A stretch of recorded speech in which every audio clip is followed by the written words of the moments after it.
Food కోసమని Bheemili beach దగ్గరలో ఒక హోటల్ ఉంది. ఆ హోటల్కి వెళ్ళాను. అక్కడ బటర్ నాన్ అలాగే చికెన్ కర్రీ ఆర్డర్ చేశాను. ఫుల్గా తిన్నాను. నెక్స్ట్ కొంతసేపు బీచ్ దగ్గర ఆడుకున్నాను. అక్కడ ఒక ఫోటోగ్రాఫర్ వచ్చాడు. మేడం 20 రూపీసే కాపీ అన్నాడు.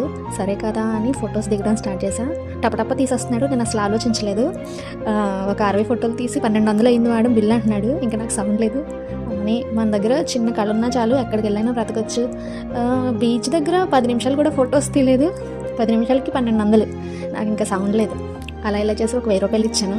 బ్రతకడానికి ఖచ్చితంగా గవర్నమెంట్ జాబ్ రావాలని నేను రూలేం కాదు. చేతిలో చిన్న కళ్ళున్నా చాలు, తెలివి ఉంటే ఎక్కడికైనా వెళ్ళి బ్రతకొచ్చు అని ఒక మంచి కాన్సెప్ట్ తెలుసుకున్నాను నేను అతన్ని చూసి. ఫుడ్ తింటూ పక్కనే ఉన్న సముద్రం యొక్క వ్యూ ఎంజాయ్ చేశాను. అలాగే సముద్రం దగ్గరికి వెళ్ళి ఆ అలలు నా పాదాలకు తగులుతుంటే నాకు చాలా చాలా చాలా హ్యాపీగా అనిపించింది. ఎంతకంటే ప్రశాంతత ప్రపంచంలో నాకు ఎక్కడ దొరకదని అనిపించింది నిజంగా.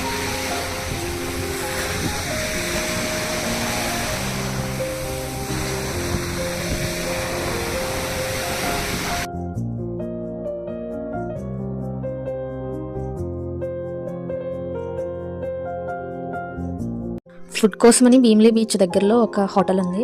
ఆ హోటల్కి వెళ్ళాను. అక్కడ బటర్ నాన్ అలాగే చికెన్ కర్రీ ఆర్డర్ చేశాను. ఫుల్గా తిన్నాను. నెక్స్ట్ కొంతసేపు బీచ్ దగ్గర ఆడుకున్నాను. అక్కడ ఒక ఫోటోగ్రాఫర్ వచ్చాడు. మేడం 20 రూపీసే కాపీ అన్నాడు. సరే కదా అని ఫొటోస్ దిగడం స్టార్ట్ చేశా. టపటప్ప తీసేస్తున్నాడు. నేను అసలు ఆలోచించలేదు. ఒక 60 ఫోటోలు తీసి 1200 అయింది మేడం బిల్ అంటున్నాడు. ఇంకా నాకు సౌండ్ లేదు. అమ్మని మన దగ్గర చిన్న కళ్ళున్నా చాలు ఎక్కడికి వెళ్ళైనా బ్రతకొచ్చు. బీచ్ దగ్గర 10 నిమిషాలు కూడా ఫొటోస్ తీయలేదు. 10 నిమిషాలకి 1200. నాకు ఇంకా సౌండ్ లేదు. అలా ఇలా చేసి ఒక 1000 రూపాయలు ఇచ్చాను. బ్రతకడానికి ఖచ్చితంగా గవర్నమెంట్ జాబ్ రావాలని నేను రూలేం కాదు. చేతిలో చిన్న కళ్ళున్నా చాలు, తెలివి ఉంటే ఎక్కడికైనా వెళ్ళి బ్రతకొచ్చు అని ఒక మంచి కాన్సెప్ట్ తెలుసుకున్నాను నేను అతన్ని చూసి. ఫుడ్ తింటూ పక్కనే ఉన్న సముద్రం యొక్క వ్యూ ఎంజాయ్ చేశాను.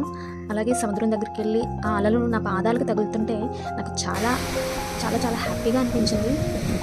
ఎంతకంటే ప్రశాంతత ప్రపంచంలో నాకు ఎక్కడ దొరకదని అనిపించింది నిజంగా.